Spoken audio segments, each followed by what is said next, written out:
So good afternoon all. We'll be continuing with where we have left yesterday, and we were reading through a reference paper for nomenclatures that are often used in image processing. Okay, so let's revisit the paper and start from where we have left. So we have seen that there are different techniques. These are a few of the techniques, and uh, we have seen we are looking through each of these techniques. Okay, what is image representation? Then we'll be talking about all of these later on. But let's try to understand this image pre-processing, which has scaling as one of the methods listed under image pre-processing. Okay. So what do you understand by scaling? So in scaling, either you can scale up or you can scale down. Okay. So for resampling an image nearest neighborhood, linear or cubic convolution techniques. So you must be aware of KNN or CNN networks. So these kind of techniques are used to scale up or scale down. Okay. So when we do scale up, that is we are talking about magnification, or in simple terms, when we say we are zooming. Okay, so when we zoom an image, that is nothing but we are going for magnification. So this is usually done to improve the scale of the display for visual interpretation, or sometimes to match the scale of one image to another. To magnify an image by a factor of 2, each pixel of the original image is replaced by a block of 2 by 2 pixels, all with the same brightness value as the original pixel.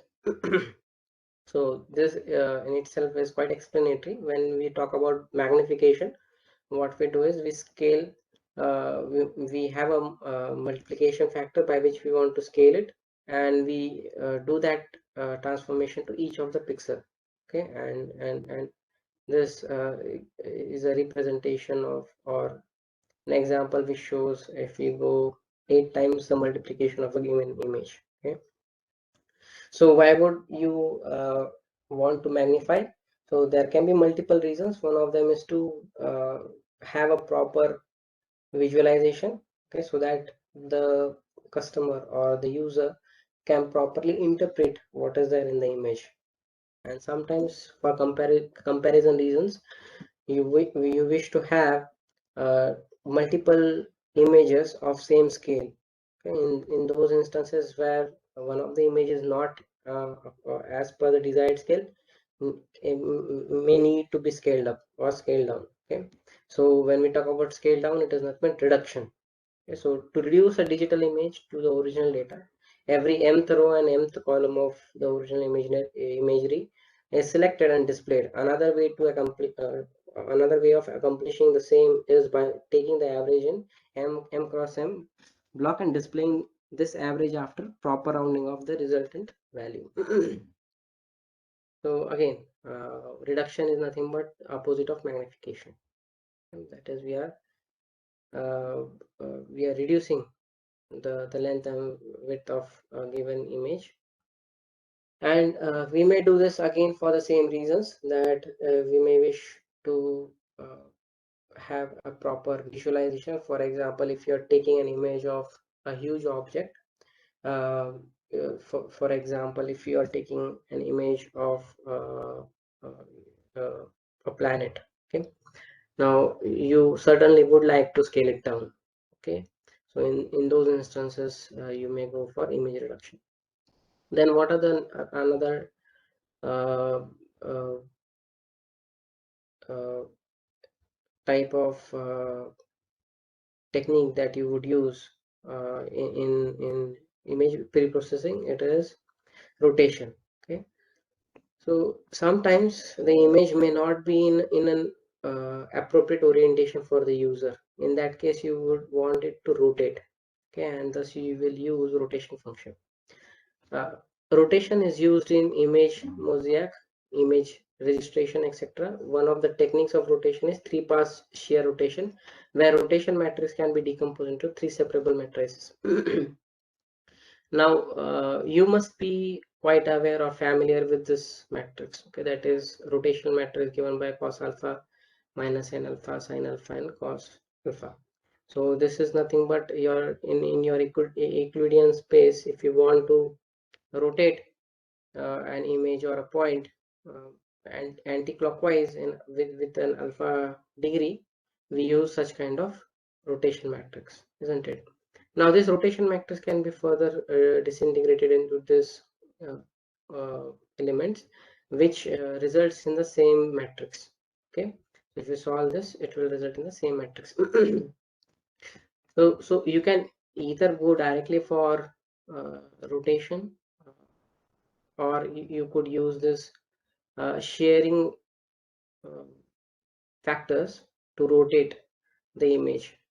Okay, so how does this work? So let's say if you have this image and you want to bring it to this orientation, that is, you are moving it in the counterclockwise direction with an angle, let's say theta. Okay, now in this case, what you will do is first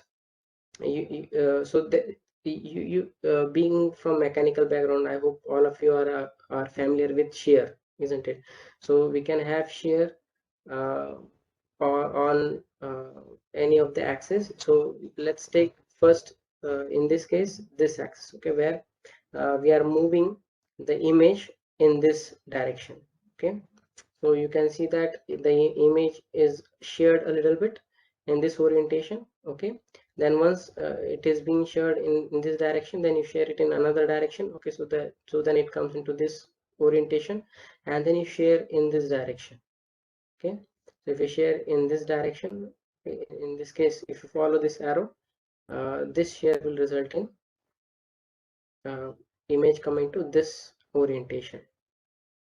Now you could have easily applied this matrix to this image and could have obtained the same result instead of going in this going through these three steps. So why would you prefer a three pass shear rotation over this directly rotation matrix? It is simply because if you go for rotation, so I have included some notes for you, so that you remember. Okay, when you refer it back, so doing a rotation by performing three shear operation might be advantageous because it is easy to do a shear operation. To do a sharing operation on a raster image, that is to say a bitmap, okay, which we just shift all the pixels in a given row or column by an easy to calculate displacement. So in this case, we are not direct. So essentially, it is not computationally heavy. That's the simple way to put it. Another thing is, uh, in the previous processors which we used to use, in those instances, whenever we used to rotate the image, it used to lose its property. Okay, that was one of the disadvantage of working with images, and that is why this method was used instead of direct rotation. Okay, but please remember, even if you use this matrix, the result is going to be the same. Okay, either you do it in three pass shear rotation, or if you directly use this shear rotation matrix. Okay, now how would I use this three shear rotation? So I will directly multiply this matrix with the coordinate. Okay, so I'll use a column matrix of x and y, and if you multiply this, what will be your output? It will be cos alpha, sorry, x cos alpha minus y sin alpha. That will be your first element, and the second element will be x sin alpha plus y cos alpha. Okay, that will be your second element, and that is exactly the orientation of this image. Okay, so what are the advantages associated with this method? The advantages are no scaling, no associated resampling degradations, like I was telling. The image is to lose some of its properties, that is, the image was degrading.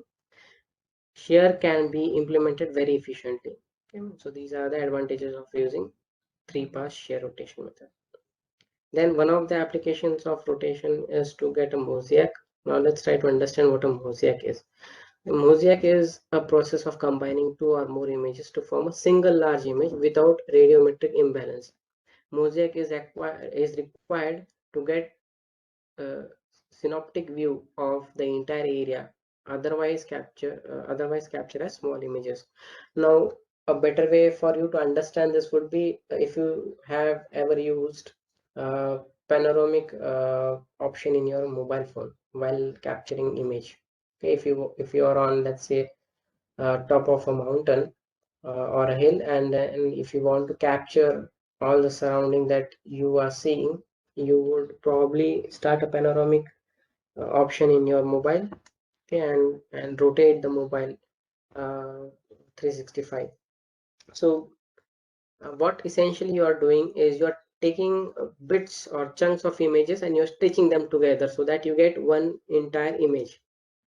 So that is nothing but mosaic, and an example is also given over here. So you can see that that this is an architect, some architecture, and uh, it is not available in one frame. Okay, so we make use of these two images to get this final image which has features from both the images, okay, and which gives a full view of an architect. So Mosaic is also used to construct 3D images. Okay, so if you would have taken images from two different angles, that would also help to build a 3D image. Okay, two or three angles, that would be helpful to construct a 3D. So these are some of the advantages of this type of processing. Now we'll go to next technique, that is image enhancement technique. Sometimes images obtained from satellites and conventional and digital cameras lack in contrast and brightness because of limitation of imaging subsystems and illumination conditions while capturing the image. Images may have different types of noise. In image enhancement, the goal is to attenuate certain image features for subsequent analysis or for image display. So this problem you also may have faced. Okay, sometimes when you're capturing image, especially if you're moving, the image would be a little bit blur. Okay, but there are some AI assisted smartphone available which can unblur or sharpen the images for you. Okay, so those camera features actually use something called they use techniques based on this image enhancement. Okay, so what are the different types of image enhancement you can have? You can do a contrast stretching, you can do noise filtering, you can do histogram modification. So what is contrast stretching? Some images, for example, over water bodies, deserts, dense forest, snow, cloud, and under hazy conditions over heterogeneous regions are homogeneous. That is, they do not have much change in their levels. Or to say that if when you pick up a photograph, the intensity that you observe for each of the pixels, they are not changing much. Okay. In terms of histogram representation, their characteristics as the occurrence of very narrow peaks. The homogeneity can also be due to the incorrect illumination of the scene. For example, over here, you can see that almost all the pixels in this photograph, they are very close to 255 value. But that is to say that most of it is of the same intensity and are tending towards, tend to be darker in shade. But if you carry out this contrast stretching, you would get an image which will be easy for you to analyze. Okay, so this technique is nothing but improving the contrast for analysis. Okay, now next technique is noise filtering. Noise filtering is used to filter the unnecessary information from an image. So sometimes when you take an image, there may be you may observe some spots because of some technical issues with the sensor, or because of some environmental factors, and you would want to remove that. So that you could do using noise filtering. That is, you will run an algorithm which will uh, uh, you know uh, filter out or pick those intensities, and those pixels with the intensities which are unwanted. It will remove those intensities, and it will replace it with an approximation of the intensities surrounding the pixel. Okay, so this is how a noise filtering technique works essentially. It is also used to remove various types of noises from the image. Mostly these feature is interactive. Various filters like low pass, high pass, mean, median, etc. are available. So you can see an example over here. There are various dots because of some issue with the sensor, and those can be eliminated by using noise removal techniques. Okay. Then histogram modification is again one of the methods which you could use to increase the contrast of the image. Okay. Now next technique is image analysis. Image analysis is concerned with making quantitative measurements from an image to produce a description of it. In the simplest form, this task could be reading a label on a grocery item, sorting different parts on an assembly line, or measuring the size and orientation of blood cells in medical image. More advanced image analysis system measure quantitative information and use it to make a sophisticated decision, such as controlling the arm of robot to move an object after identifying it, or navigating an aircraft with the aid of image acquired along its trajectory. So another technique is image analysis, and this is where you are actually moving towards the application of the image processing. Based on the information that is available in the image, we make use of that information to take some corrective action, or to actuate an actuator. Okay, so that constitutes your image analysis.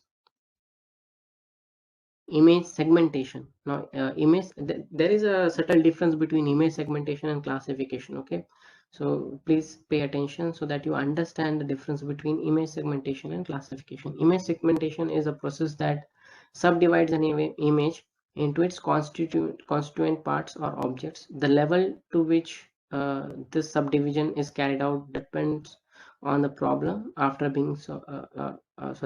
the problem being solved. That is, the segmentation should stop when the object of interest in an application have been isolated. For example, in autonomous air-to-ground target acquisition, suppose our interest lies in identifying vehicle on a road. The first step is to segment the road from the image, and then to segment the content of the road down to potential vehicle.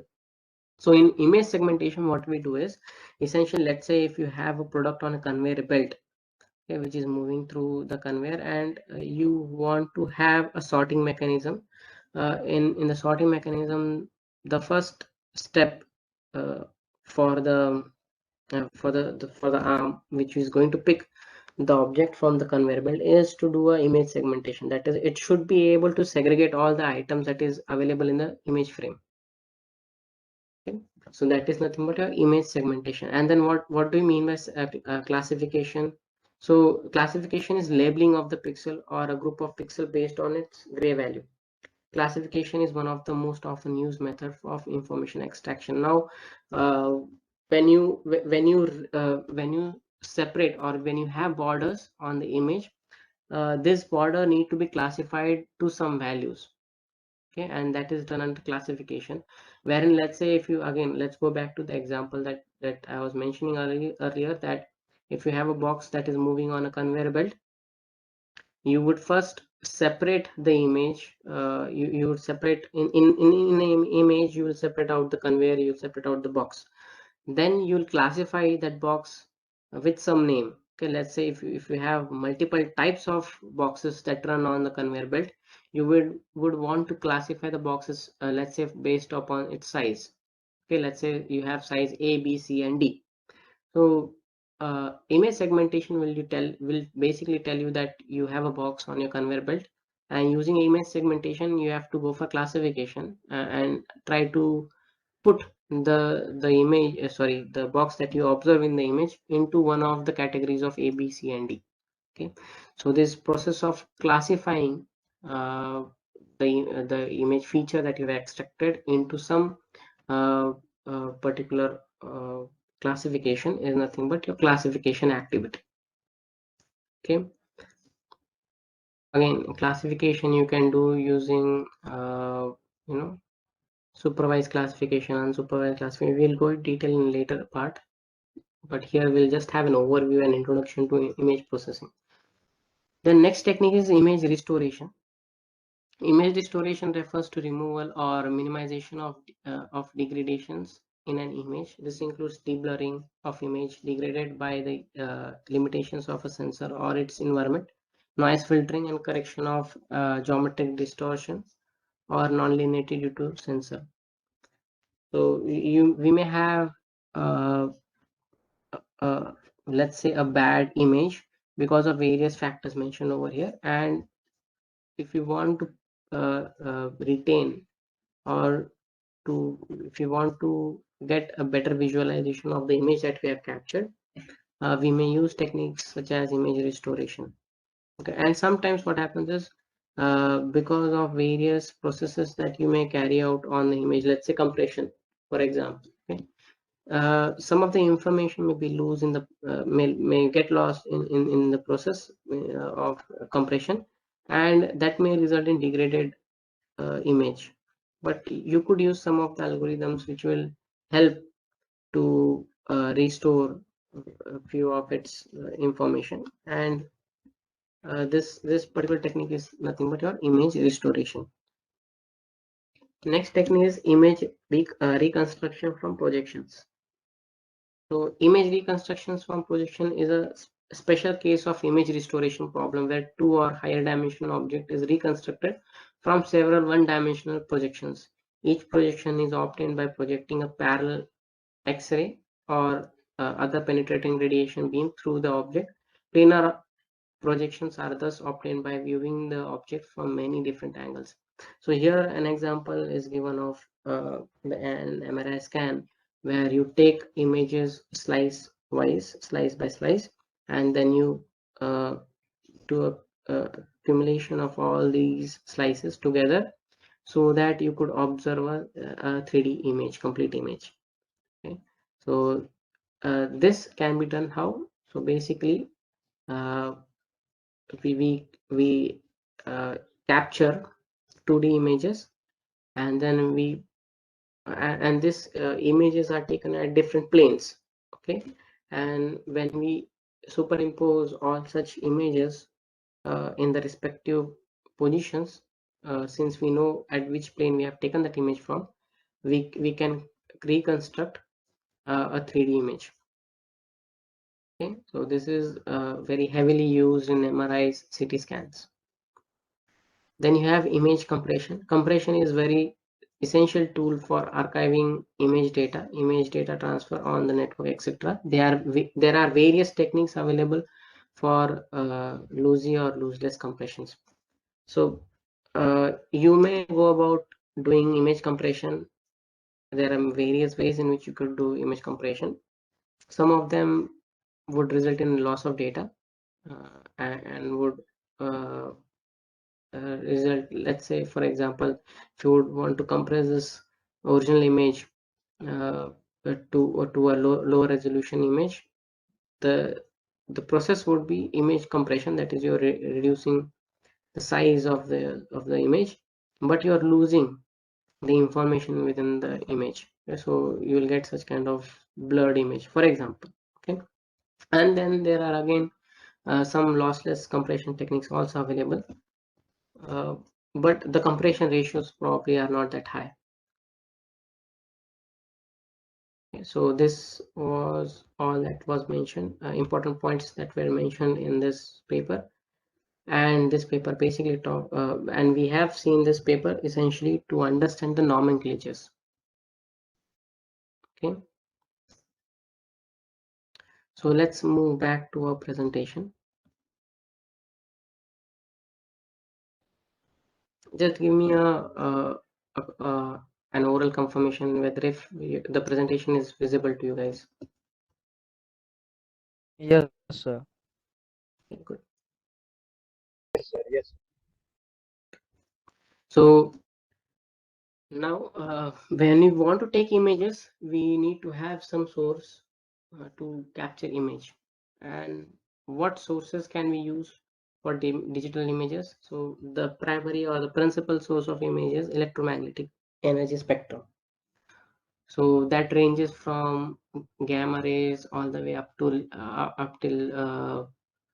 radio waves. In between we have X-rays, ultraviolet rays, of course our visible light, infrared, and microwaves. Let's try to understand what kind of images can we get from all these wavelengths. One of the important factor that you should remember is that uh, the energy increases when you go from radio waves to gamma rays. Okay, so this energy is referring to the photon energy. Okay? So it increases when you move from radio waves to gamma rays. However, the frequency is increasing in the opposite direction. So let's talk about gamma rays. So the principal source of gamma rays especially on Earth is probably nuclear active uh, decay of elements. Nuclear active elements, when they decay, they give out gamma rays.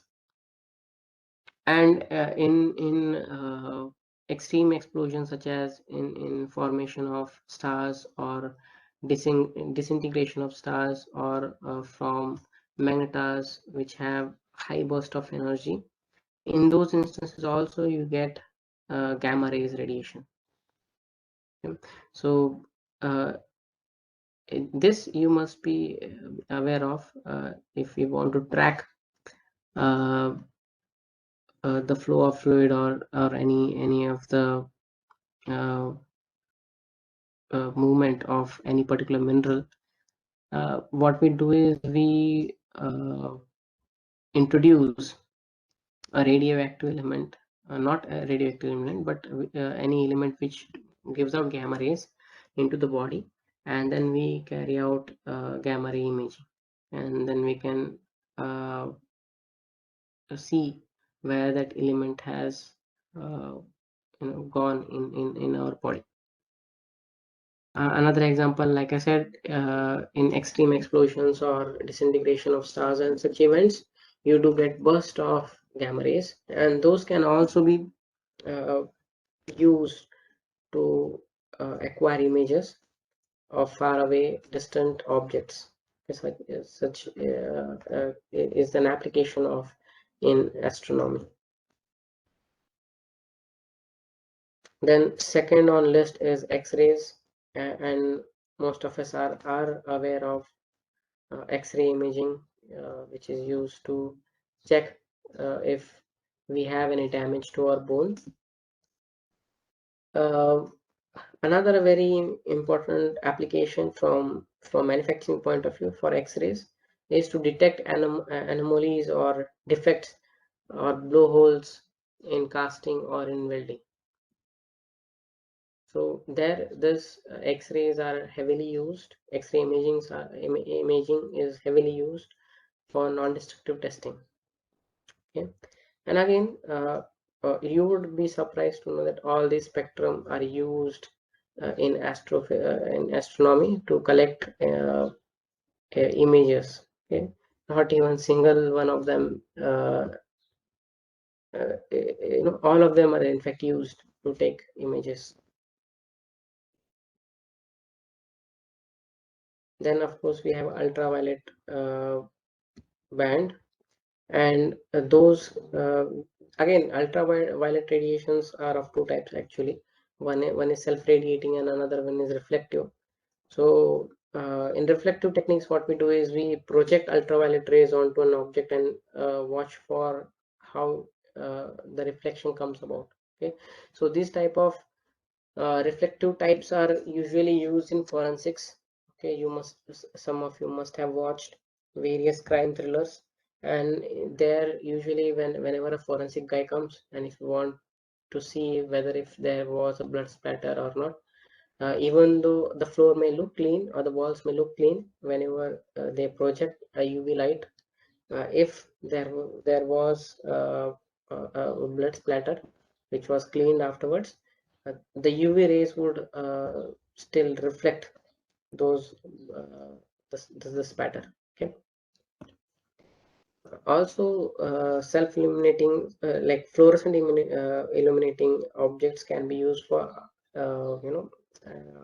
creating artifacts. And this is used in museums in creating various art forms. Okay. So this is about ultraviolet imaging. Then we have, of course, our visible light. Yeah, most of us are familiar with visible light. This is what is visible light is what triggers sensation in our retina, and we can observe objects in visible light spectrum. Okay. So no need to go in detail here because all of us are aware about visible light. Then infrared lights. Now infrared lights can be used to get thermal imaging. Okay. You can see here example of infrared thermal image of a fox, and we know that snakes are cold-blooded. Okay, so this can be visibly seen in one of these images where this person is holding a snake around his arm, and that is completely dark in color, whereas this person's hand glows red. Okay, so infrared lights can be used in parallel with microwaves. It can also be used for night imaging. Okay. So there also we can make use of infrared light. Then we have microwaves. These waves are used for in the radar imaging process. Radar is nothing but radio detection and recognition technique, where what it does is it emits microwaves, and they are captured back onto the sensor, and based on its reflection and time, a profile can be drawn for a given area. Okay, and they are heavily used in radar systems.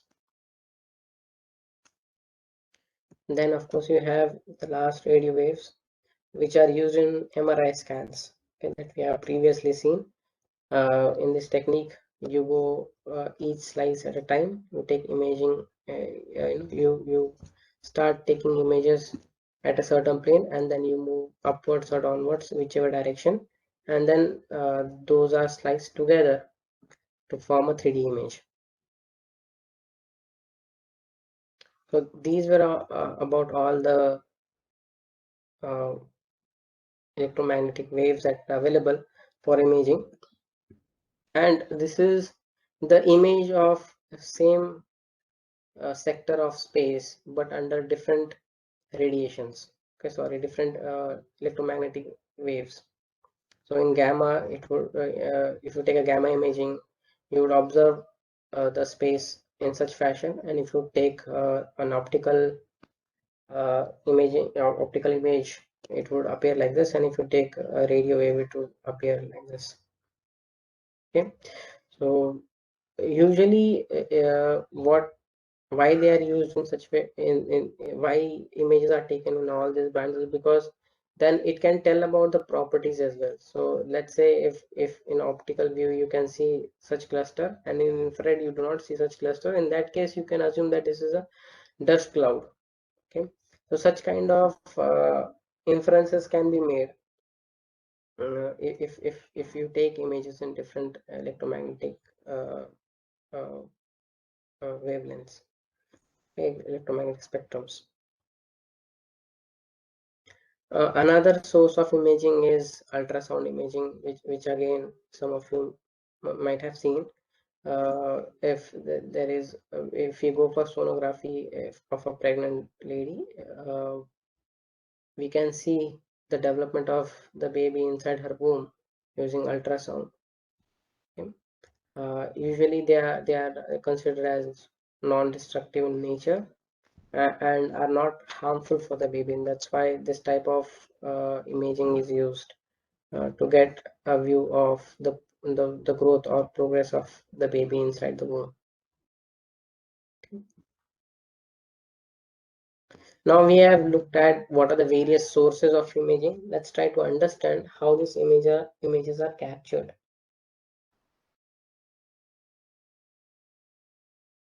So images are generated by a combination of an illumination source and the reflection of absorption of energy from that source by the elements of the scene being imaged. The imaging sensors are used to transform the illumination energy into digital image. So basically, this is true for almost, this is generic in nature, and what we have is whatever form or source of image. It may be in the form of electromagnetic spectrum, or it can be in the form of ultrasound. They are first projected towards this capturing device. A filter is used to remove unnecessary distortions that may come with this source.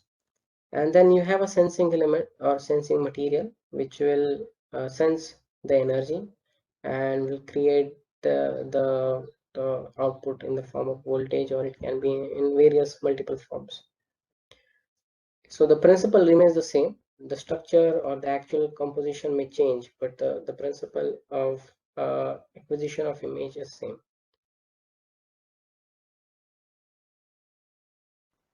Now, the next topic that we need to discuss is machine vision and computer vision. Now, image processing is required for machine vision and computer vision, and sometimes there is a confusion of and people often use these words interchangeably, but there is a subtle difference between machine vision and computer vision. And especially if you are studying this subject, it is important for us to understand this difference of machine vision and computer vision. Okay. Basically, to give a summary, machine vision is nothing but the application of computer vision. Okay, computer vision is a broad term, and machine vision is the application of computer vision. Both computer vision and machine vision use image capture and analysis to perform tasks with speed and accuracy human eyes cannot match. With this in mind, it's probably more productive to describe these closely related technologies by their commonalities or similarities, distinguishing them by their specific use cases rather than their differences. Computer vision and machine vision systems share most of the same components and requirements. What are those requirements? An imaging device, an image capture board, okay, application appropriate lighting, a software that processes the image. So all these are commonalities between computer vision and machine vision. So what is the difference? Difference is computer vision refers to automation of capture and processing of images with an emphasis on image analysis. In other words, computer vision's goal is not only to see, but also to process and provide useful results based on the observation. Machine vision refers to the use of computer vision in industrial environment, making it a subcategory of computer vision. Like I said, machine vision is nothing but it is a use of computer vision in the industrial setup. Okay. in manufacturing, let's say, and that would make it as machine vision. What are the benefits and applications of computer vision? So instead of talking about benefits, it is better if we see the applications, which will give us an idea of benefits of computer vision and machine vision. So for computer vision, there are various multiple uses. So some of them is in medical field, in insurance and defense, and in automobile. In medical, we have already seen that we can use MRIs and CT scans, X-rays for medical use. And then in insurance,